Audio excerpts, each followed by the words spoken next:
Hey everybody, Chris here. If you haven't listened to part 1 of this conversation with Maureen Beck, then I definitely suggest that you go back one episode, listen to that before continuing here.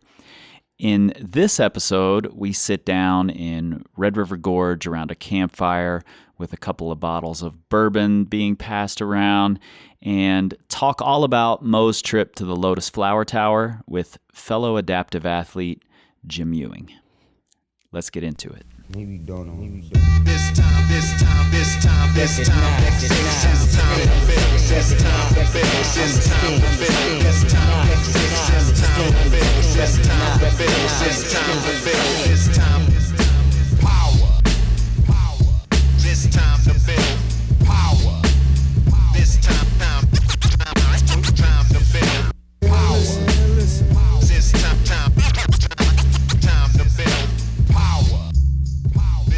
I think epic is, Yeah. I mean, everybody says their trip was epic, but everything went epically wrong on ours, is what it seems like.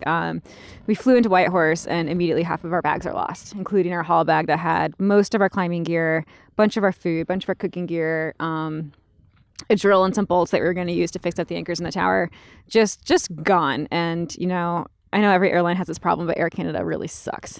Like, Yeah. it was a terrible, terrible airline. And the bag turned up a week later in a city that he didn't fly through and by an airline he didn't fly on. Oh, no. Yeah, like it was found Whose by bag like was it? Pat Goodman. So Pat's he came bag. along as our Okay. rigger. And so he had all of his important, like a lot of important stuff. So like Jim and I were fine. Our bags came through. So like as a party of 2, we could still go climb the tower. But like Pat had the cook tent and Pat had like the rigging gear. Right. And so, you know, we ran around Whitehorse, which is actually a really cool town with some phenomenal climbing and a really cool climbing scene. And the locals there, they're just like, take my rack, take anything you need. Like, Nice. come sleep on our couch while you wait for the bags to come in. Like, it was really cool. Did this town also have the giant bear statue that you took photos No, of? that's later. Okay. Yeah, that's later. Don't skip ahead. Okay, let's rewind then. I'll cut that part out.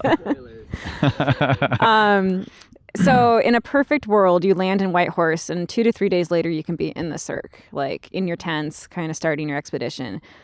It took us 10 days to get to the Cirque. So we were in Whitehorse for about 4 days. And then we stayed at the In-Canoe Lodge, which is a 6-hour drive from Whitehorse and then about a 20-minute float plane ride. You just kind of sit there waiting for the weather to take the helicopter in. Yep. And then what we didn't know before we left was that they're having such a terrible forest fire season out there that even though we had paid a $5,000 deposit in the helicopter, there were no helicopters for us. Oh, shit. So I think we had to wait an extra 2 to 3 days for a helicopter to finally, like, How many gorgeous days weather. are allotted for the trip? So we, door to door, I flew August 2nd and August 30th. Okay. So you're already 1/3 of the trip in, just sitting away. So like best case scenario, we're going to be 21 days in the Cirque was kind of what we were planning for. And right off the bat, we were 10 days before we actually got there. Yep. But once we got there, and then actually in the In-Canoe Lodge has a myriad of stuffed animals just scattered around the forest, as well as real grizzlies. So we're stuck at this lodge. The weather's terrible, and we flew in there, so there's no roads. You can't just like go into town. All you can really do is watch Fox News because it's the only channel they get. Oh, great. In Yukon Territory, Canada. And you couldn't even fish. It was too raining. And I thought, oh, well, I'll go up to the airstrip and run or something. And they're like, yeah, but you need to bring a buddy with like 2 cans of bear spray and the muzzle loader. I was like, all right, guess I'm not running. Pass on that.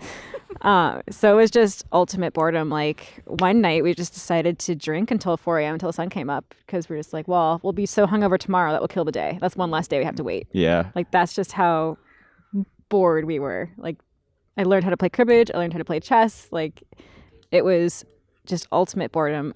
I would so much rather be stuck in my tent in the rain because at least you feel like you're somewhere and you started a trip, but to still Right. just be kind of on the cusp of civilization, Yep. just waiting for something. No roads in or out. No, it was, that was rugged. But we finally got in after 10 days. And that was my first helicopter ride. And I've been in small planes before, but a helicopter is kind of like being in a Christmas ornament that a cat is bopping around. Like you're making forward motion, but the thing is just like moving on some weird axes that Right. I was really concerned I was going to vomit everywhere. Like it was beautiful and it was fun. It was amazing, but I definitely like, whew. And then when we got to the Cirque and we saw the tower for the first time, I kind of like shat my pants a little bit. It's big and formidable and on top of a glacier. And I just thought, wow, I knew I was out of my league on this trip, but now I really know that, middle of nowhere, pain in the ass getting there, and then this giant fucking wall. Yeah, 2,000 feet of just granite. Yep. So we start 10 days late. The very next day was the last weather window for about a week. And we just knew we're not going to be able to, off the couch, essentially, like fire off this climb.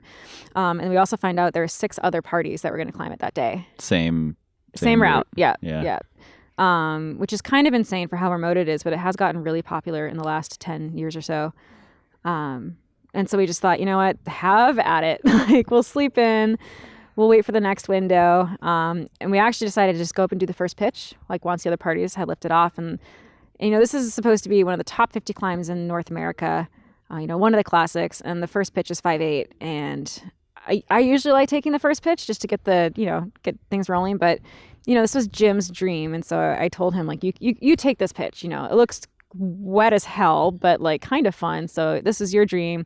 Take the first pitch.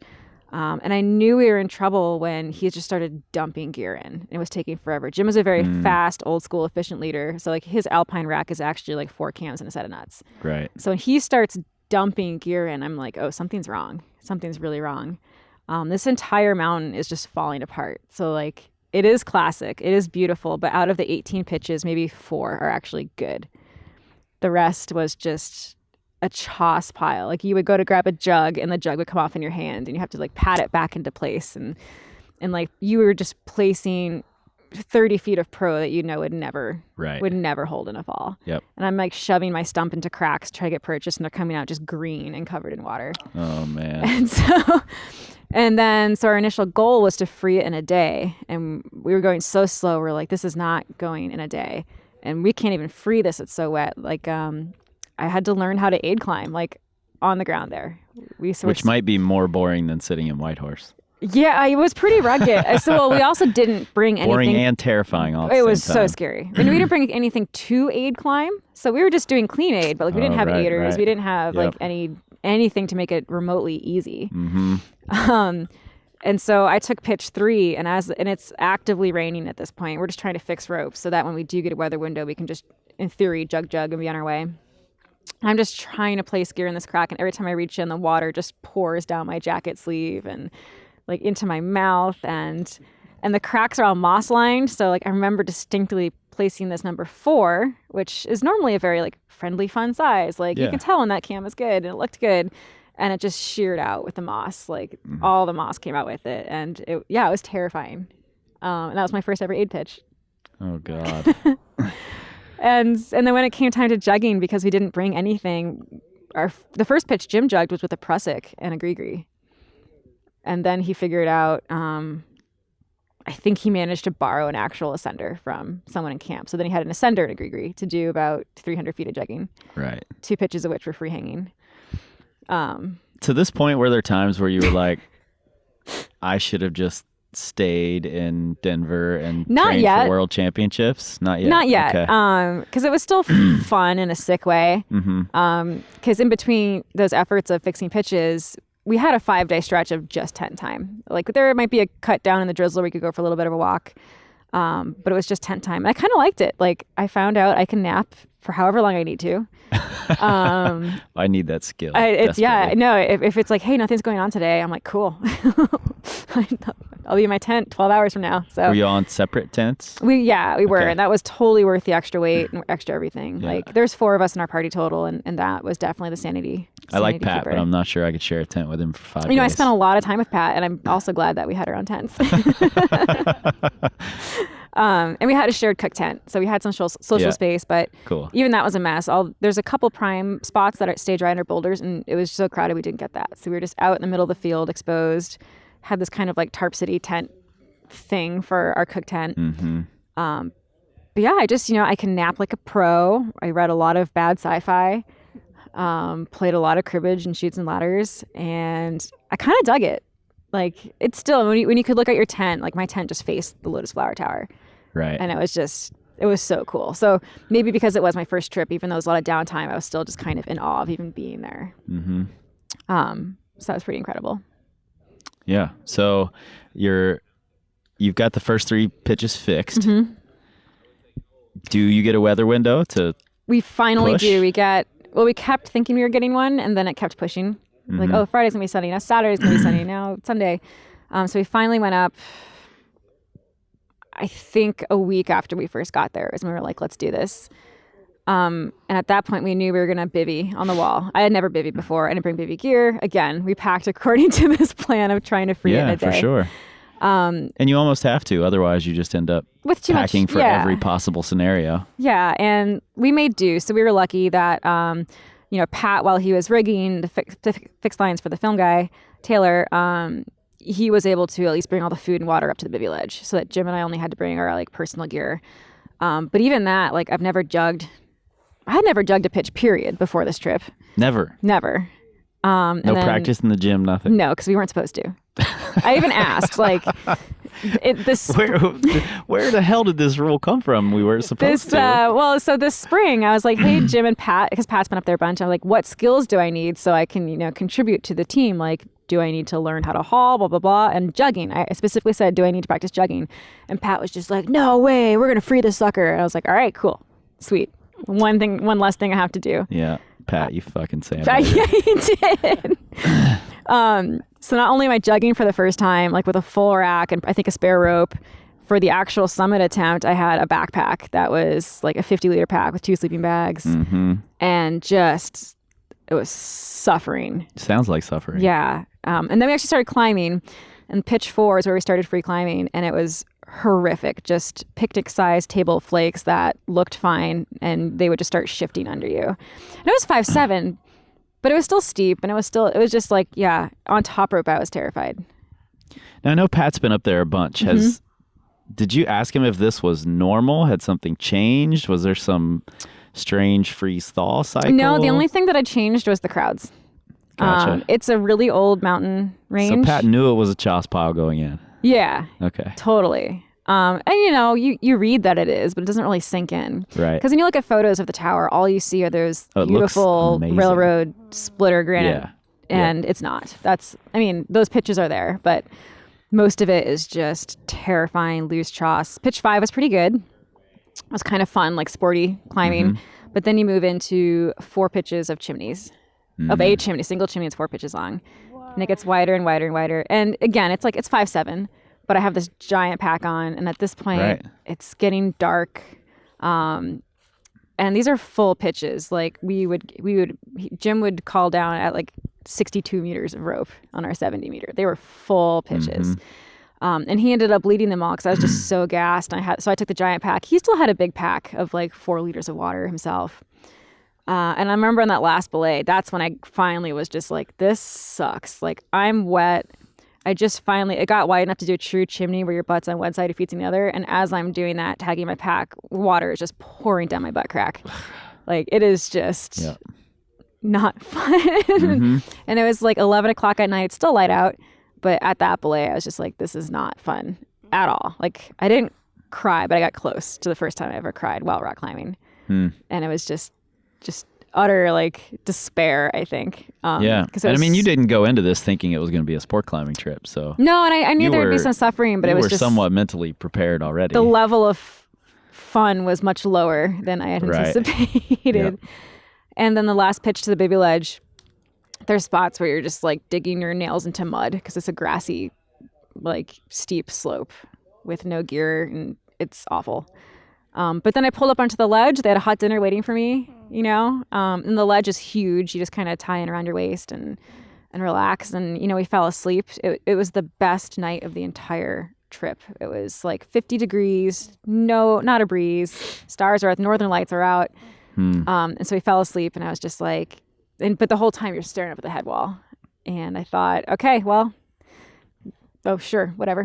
Where on the wall at this point are you? Like this is halfway? About 9 or 10 pitches up. So a little more than halfway, but the money pitches were next. So, the first half, the hardest pitch is 5'8". So above us was a bunch of pitches of 5'9", the crux pitch at 10 plus, some more 8s and 7s. But we went to bed thinking, that sucked, but at least now we won't have the packs. We should be able to like switch over to fast and light and just kind of blitz this. Yeah. Was the thinking.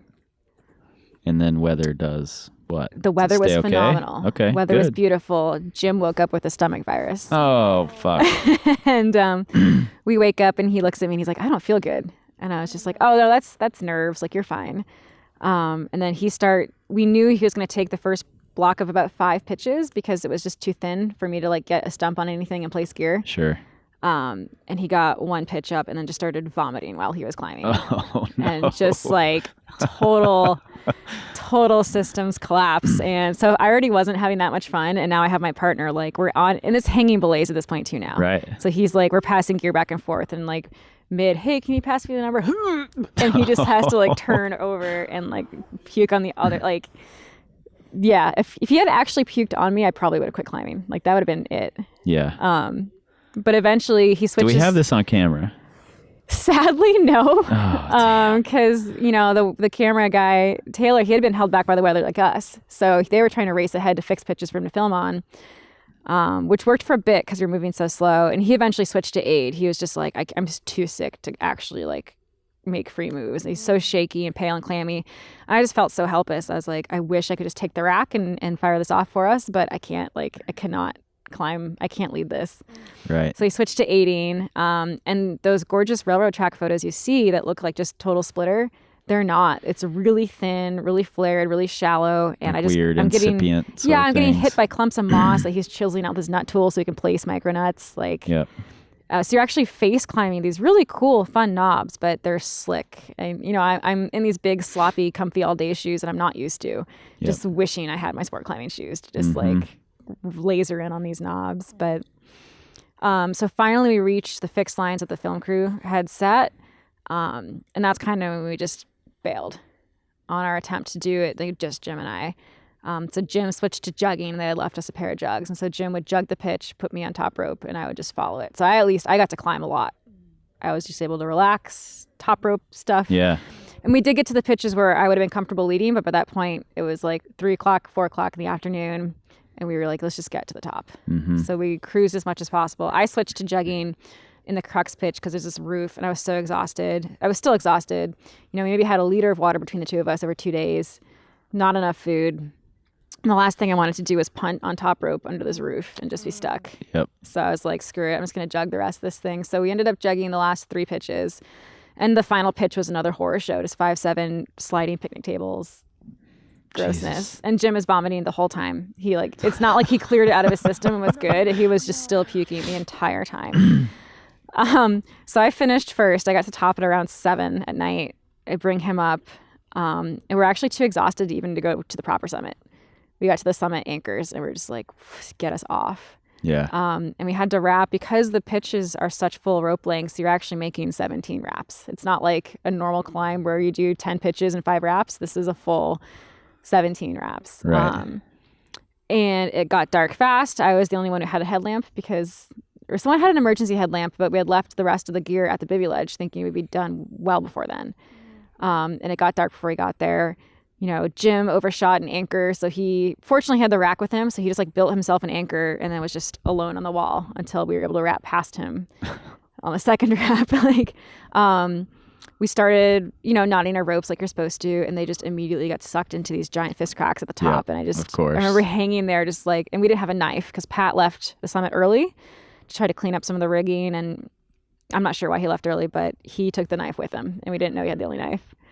So I just remember hanging on wrap, delicately trying to fish these ropes out of these cracks, thinking, and I can see the knot, and I'm like, please, please, please. Like, there's nothing I can do if these get stuck. And they came out, fortunately, and then we get to the bivy ledge, so now we all have, but Pat forgot to leave us water, so we still don't have any water. We have our headlamps now, but now it's totally dark, and we start missing wrap stations. Jim had the most alpine experience by far, probably the entire group. And so we're just like, hey, even though you're sick, I think you should still go first because you're the most likely among us to be able to, like, in the dark, find these wrap stations and just kind of know the way. And he did great until he missed a station. And these wraps are all so long, it always looks like they're gone forever. Yep. You just see the headlamp just kind of disappear below you. And you can't even hear them. It's a very faint, off rappel. Like, right. It's kind of terrifying. And he missed one station and I didn't realize it until I was about 20 meters above him. And he goes, all right, so here's the thing. You're going to have to wrap off the end of one of your ropes and catch this thing. Where he's going to toss me a length of cut tat he had found to tie into, and then I would wrap off the end of my ropes onto the anchor station. Oh, shit. But by this point, I was like, sure, whatever. Can't get any worse. Why not?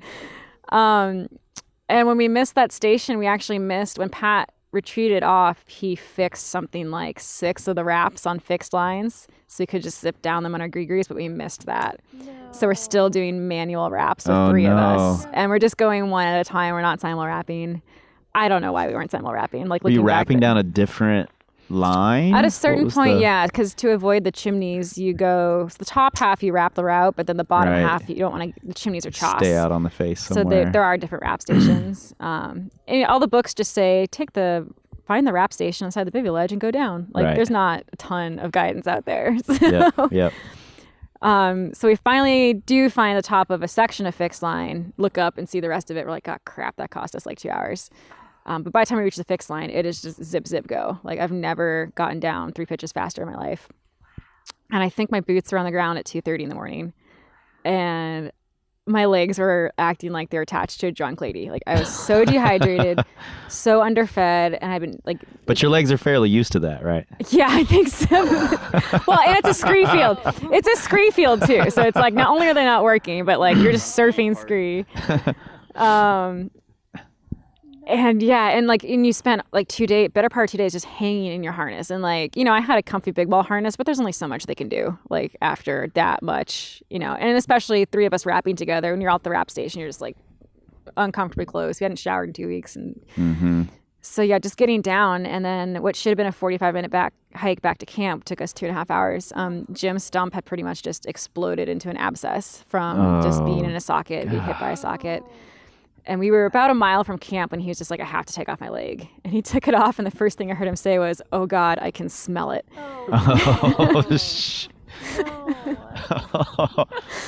So that was pretty brutal. And the worst part about this is we get back to camp. Pat waited up for us. He felt really bad for leaving us and had panicked when he looked up and saw our headlights. We were still like 7 wraps off the deck. He was like, you guys took forever to wrap. And we said, we know. We know it took forever. We were there. It sucked. But we went to bed at like 5 a.m., but the sun rose like 30 minutes later. Right. And so you're just lying there in a hot tent, and it ended up being 2 more gorgeous days of weather after that. But we still had to hike back up and get our gear, because when we got down, we were just like, I'm not carrying an 80-pound pack out right now. Like, we dropped our packs, dropped our racks, dropped our gear, ropes, just took like water and a layer back to camp. So then the next day we had to rally and hike the 2.5 miles back up. Load, and Jim couldn't walk, so we had to take his stuff too. So we probably had 80-90-pound packs out the scree field. And I thought that was hard. Like, I thought that whole experience was the hardest thing I'd ever done. The summit was bittersweet because it wasn't the style we wanted. Sure. Jim was still vomiting everywhere, but Jim's dream was to do the whole all adaptive free in a day. And for me, the more things that went wrong, the more I learned. So for me, it was a better trip, probably. Like, the suffering was greater, but I learned way more. Yeah.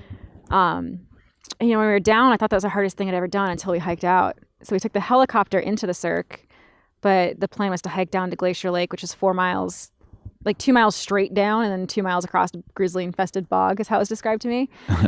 How long did Jim have to rest his He was out for a day and a half stump before he had to hike So he out? actually still, that was end of August. It's now end of October, and he still has to syringe drain this abscess. So he just had to hike out with it. He had to deal. We actually thought about, he has the whole global rescue thing through the Alpine Club, and we were just like, man, maybe we should just use your insurance and get you a helicopter out of here.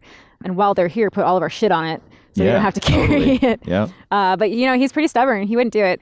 He's actually ashamed of the fact that he was puking on the whole climb. He was like, don't tell people that, I'm not proud of that. And I'm like, dude, that is the most badass thing I've ever seen. It's pretty badass. That you were like, had a fever, vomiting, and you were still like, we're going to get to the top. Like, I'm going to claw my way to the top. Like, brag on that for sure. Yeah. And I think it's just a human thing. Like, I've been sick here for 2 weeks and I'm complaining like I'm a 3-year-old child, probably worse than a 3-year-old child. So, when you're when you're up on a wall and if you get sick, it's not like you chose it. It's not like you made the decision to bail or something. It's what's happening to you. And I told him we should. There was a point where I was like, man, I can't lead. Like, we're not that close. Like, now you save a fever, we should bail.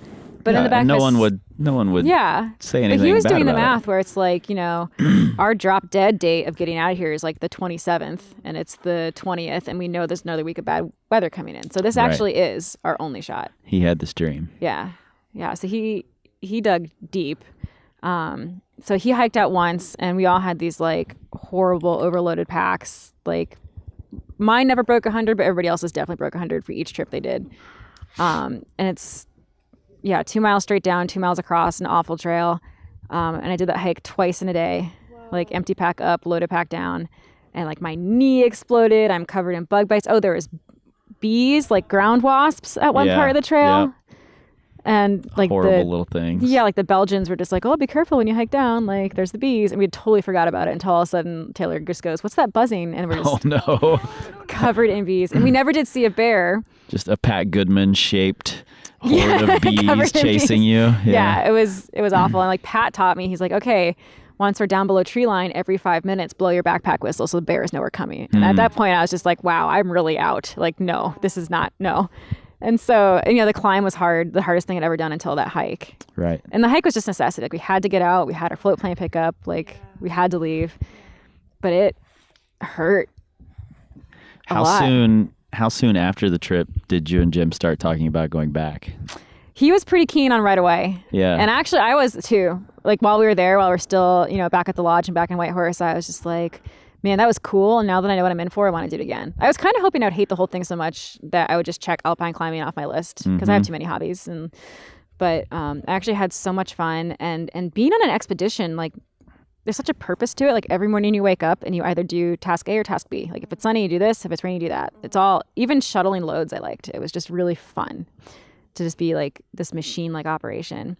But the further away from it I get, I think, okay, I learned a lot. And I'm bummed we didn't get the summit the way I wanted, but I would rather take these skills and apply them elsewhere. Maybe go to the Bugs, maybe go to the Dolomites, just like maybe Patagonia, but someplace else. Places that aren't quite as chossy. Not as chossy, yep.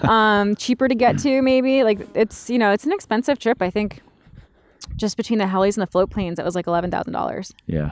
So I'm very fortunate I didn't have to pay for it, but man, without the heli, we'd had to do the awful hike up. Right. But kind of because of the heli, we had too much crap to hike out. Yeah.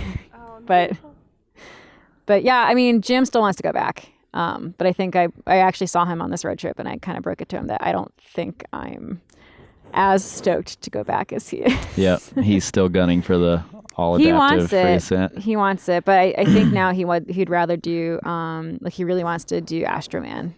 Oh, nice. Now that he's sans a leg and stuff. And yeah, wants to sick me on the corner pitch. We'll see. Yeah. But yeah, no, Jim is good for me. He really comes up with crazy ideas and actually does them. Mm-hmm. That's really cool. Is this your first like partner who's just put it all out there that way? Or is that just something you're used to already? He's probably my first mentor, I would say. Okay. Which is kind of funny because I've been climbing for so long, but he's the first person that has been climbing hard for decades. He helped write the book on anchors. He designs climbing ropes. Like, Right. I can ask him any stupid question and he never treats it as a stupid question. And like, I think even after 20 years of climbing, everybody will still have stupid questions. Sure. And yeah, he has really taken me under his wing and I know he's not going to kill me. Yep. So, that's one of the reasons I even accepted this trip was that it was him as the partner. He might make you miserable. He warned me of that. He's like, this could really suck. And I was like, yeah, that's all right. Yeah, cool. How quickly, once you were back, did you have to start switching your brain over to World Championships? I didn't even have time. I was so wrecked from the trip. I think I got home on the 30th of August and September 7th, we flew to Austria. And I was just like, I think I did one day in the gym just to remember how to climb in plastic. But I was down 10 pounds, not in a good way. Like, right. My legs are really strong, but like not, it was so wet. Like, I guess I went into the trip thinking, oh, if it's raining, I'll still do like core and push-ups and like maybe hang the flashboard somewhere. And just, it didn't happen. Sure. Like, I don't know how people can do that, but yeah, it just didn't happen. So I went in, knowing I was probably in the worst case scenario shape. So I got third, which I expected. I think that what's really cool though is this new girl on the scene is so strong that even if I hadn't done the trip and I had thought I trained really hard, she still would have beat me. Who's the new girl? Yeah, her name is Celine and she's French. And it's kind of funny because she started rock climbing after she had seen my film pretty much. Or like she had, like 5 years ago, she had Facebooked me and been like, oh, I'm a one-arm climber also from France. Like, do you have any advice? And I gave her whatever advice I had. And then she got... Now you're wishing you would have given her I know, advice. right? And then I guess like she's like, oh yeah, I saw your film 3 times while I was training for Worlds. And I was like, oh, that's super cool. And she's so stupid strong that I don't think I was ready for that level. Like, it's kind of cool that even if I hadn't done the Alpine trip, that she would have beat me anyway. And so now, I mean, I guess that's another reason why I'm not super hot to go back to the circ right away. Because now I kind of want to be done with international comps. Well, that's what I was going to ask because, you talked when we spoke at OR about moving into this coaching and mentorship role and how excited you were for that. Did this feel like an exit of sorts? Were you... So it kind of did. So we had a massive team of 30 plus athletes and I was so proud of how the whole team did. And I probably spent more time like thinking about the team than my own like focus on the comp. But maybe knowing that I wasn't in great shape helped me kind of just write off the comp a little bit. But Celine really motivates me. Like I want it to be done this year. But instead I am going back next year. I'm as signed up as you can be this early for Tokyo. My whole goal for the next 10 months is just to be as strong as I can be. And you know what? Honestly, I might still get second. Like I could be a full-time training comp climber and she could still beat me because she's so strong. That's a really good place to be, actually. I think it's cool. Yeah. I was at a comp years and years ago with my daughter when she was competing, and a friend of ours who should have been in the elite category had just entered in advanced, and I was sort of chastising her a little bit for sandbagging.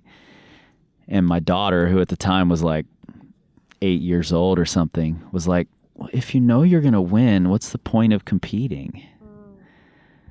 And I mean, it's true. It's not really a competition at that point. So having Celine out there driving you and knowing I might get second, I might go in the best shape of my life and still get second. I think that's a pretty fucking cool place to be. Well, and I've never been more motivated because I've always trained for comps, but I mean, I think that's what this whole year taught me is I've always tried really hard and had success. I've had so much success, whether it was the project and the film was success, like 2 world championships. And this is the first year that things just didn't work out. Like I trained my ass off for the circ and we didn't get the summit like we wanted. I thought I was training pretty hard too for Worlds and I just didn't pull it off. So it's like 2, I guess, losses, but they've left me more fired up than ever. Yeah. So no, it's not going to be a quiet exit at all. Okay, good. That makes me happy. But you're still going to continue the mentor coaching role. Yeah, I assume, because really you want to do everything I swear at once. I really am done after Tokyo. I promise. Okay. I'll believe it when I see it. We'll check back in after Tokyo. Well, I just from a training perspective mostly because I'm just really jonesy on outside climbing. Yeah. And it's still hard. Like even if I'm climbing outside sport, in the back of my head, I'm like, oh, but I should be doing this kind of thing at the gym because like to train for comps, you have to be in gym. Yep. And even if it's like winter training in the gym for outside climbing, it's different than I'm fortunate that the comp scene is getting so competitive that I can't just coast anymore and I can't have it all. Like it's getting to a point where I have to pick and choose. And I think that's great. Yeah. I'm glad you worded it that way. I'm glad you said you're fortunate that it's switching to being more and more competitive. Yeah. And you can't just coast through. Yeah. So I think there are still some people trying to coast. It's not working out for them. Yeah, and it's like it kind of means you're selling yourself short on all of the aspects. Yeah, totally. So, I mean, like this road trip now that we're at the end of it, and I feel like I'm finally remembering how to rock climb. After 8 days on. Like we hit so many great areas, and I'm like, this is great. I'm going to come back next year when I'm actually in shape. Yeah. Because this year was kind of all about sacrificing everything for everything else, and I'm looking forward to being able to focus for sure. Cool. All right, I'm looking forward to it too. Can't wait to see what happens next. So. Thanks for sitting down with me again. Yeah. Yeah, and I'm a little disappointed in all you guys for not heckling and throwing things in. So I mean, like, you need new friends. you Mo. guys, I got puked on. You need worse Let's be real. friends. Let's be real. Did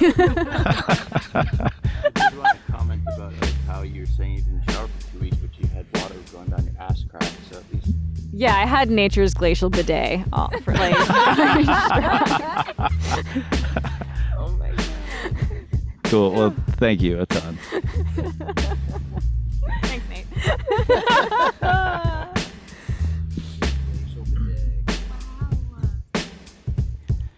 While I was at CWA, I got to sit down and watch a screening of Adaptive, the film that was made while Mo and Jim were climbing on Lotus Flower Tower. And while I think it really conveys the idea of adapting, obviously, and it also touches on, the limits of the human spirit and how far we're willing to go to complete these objectives that we create for ourselves.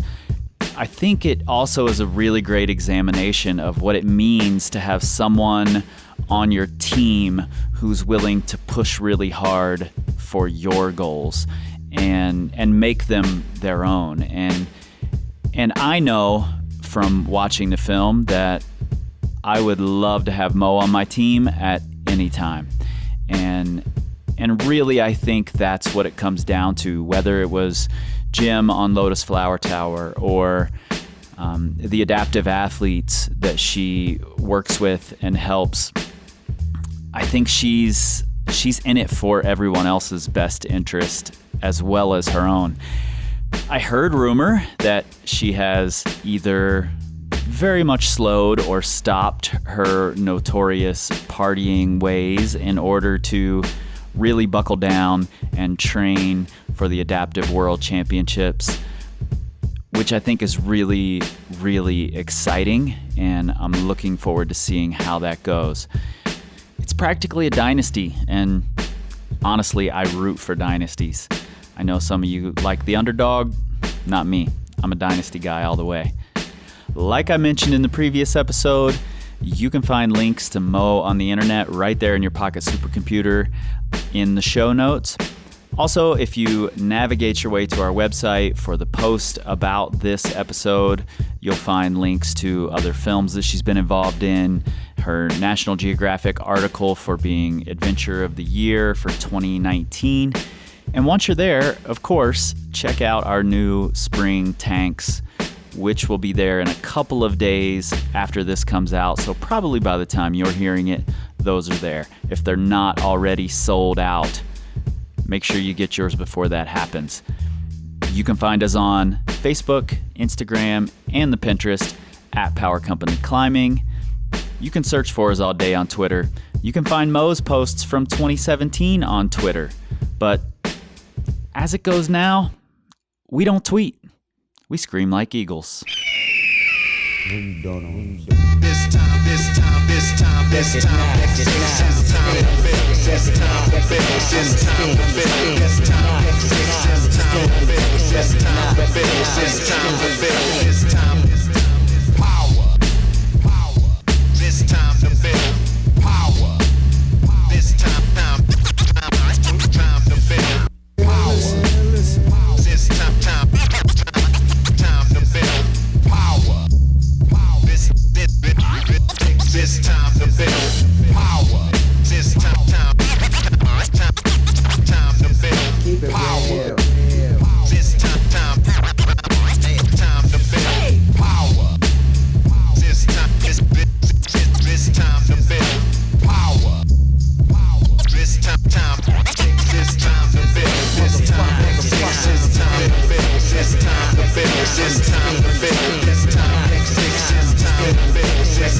This time to build power. This time to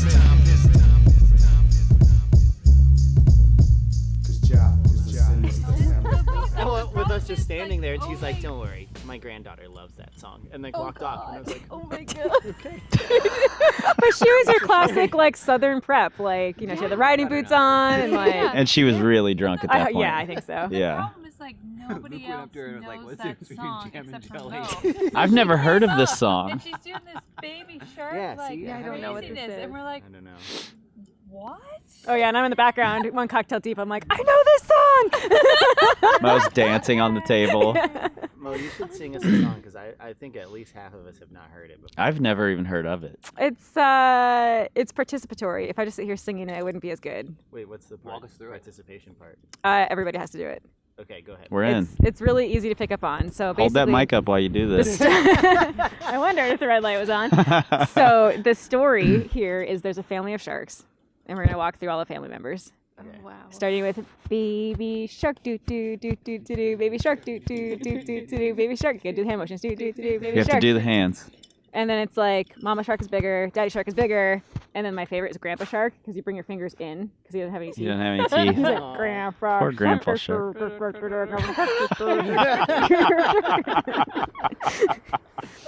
And then Did she get to Grandpa Shark on the No, porch? It was just baby shark. But for she was 15 like, minutes. she was like making a shark motion. Like she did Yeah, it was- daddy shark in place of baby shark. Like she did daddy shark motion. Oh, Yeah. wow. Not But good. only Baby said shark's supposed to be baby there. shark. Just baby shark. But it gets really dark because then the whole family sees a swimmer. Like sees a swimmer, sees a swimmer. And there's a shark attack. And then it's like lost a leg, and you're hopping around on one leg, and it's like lost an arm. I'm not even kidding. Like as I was singing this song at the distillery, I was like, huh, this is really dark actually.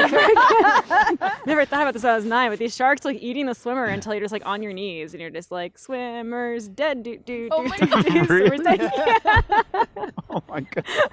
Oh my god. Yeah, this is Girl Scout camp. So Wow. What do we do to our children? I mean, I turned out okay, I think. Yeah. But you know. Yeah. This didn't affect you at all when they got to the No, I think I thought I was cool Eating an because arm I think I part. wore a prosthetic at that point. And I would just like pop it off and wave it around like, ah!